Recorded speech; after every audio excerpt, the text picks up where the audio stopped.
Jesus clearly said, "No one comes to the Father except through me." In other words, this way. Does the expression "except through me" mean that there are 10, 20, or 100 ways? He said there is only one way. God is the way that leads to the kingdom of heaven, to salvation, and to the forgiveness of sins. God is the way that leads those who are sorrowful to joy, those who are afflicted and persecuted to peace and rest, becomes a companion to those who are lonely, and is always with us in everything.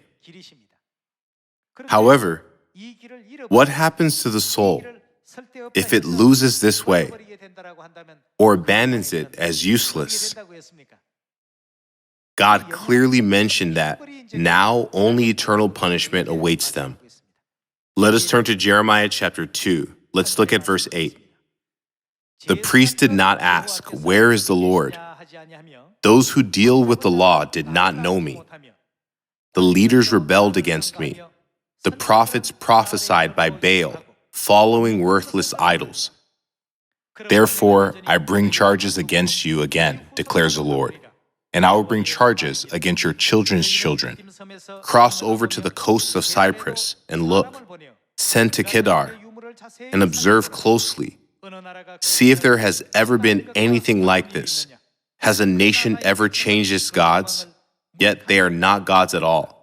But my people have exchanged their glorious God for worthless idols. Be appalled at this, you heavens, and shudder with great horror, declares the Lord. My people have committed two sins.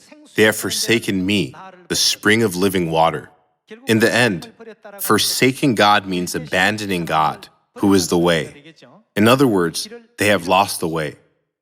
They have forsaken me, the spring of living water, and have dug their own cisterns, broken cisterns that cannot hold water. It is meaningless and insignificant. The life of those who have lost sight of God and their way is meaningless. Therefore, Solomon also said about the lives of those who do not fear God, meaningless, meaningless, utterly meaningless. Everything is meaningless. Everyone, we have now found the way. We must not lose the way we have found. Let's take a look at the prophecy in Micah chapter 4, verse 1. In the last days, the mountain of the Lord's temple will be established as the highest of the mountains. It will be exalted above the hills, and peoples will stream to it. Many nations will come and say, "Come, let us go up to the mountain of the Lord, to the temple of the God of Jacob. He will teach us his ways." Here, the word way has the meaning of path.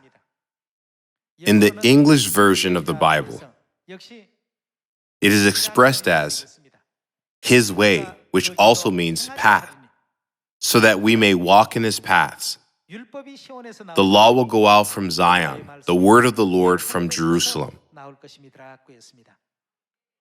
Didn't God establish his law in Zion and open the glorious and true way for us to reach the eternal kingdom of heaven? In order to prevent us from getting lost and wandering, the Spirit and the bride came to this earth as the light of truth and appeared as a light in this dark and gloomy world. They have called us, their children, saying, "Gather together in Zion." Therefore, wherever they lead us, let us not lose our way or stray from the correct path until the very end. I earnestly hope that all the family members of Zion will fully receive and enjoy the abundant grace of the kingdom of heaven that God will grant us.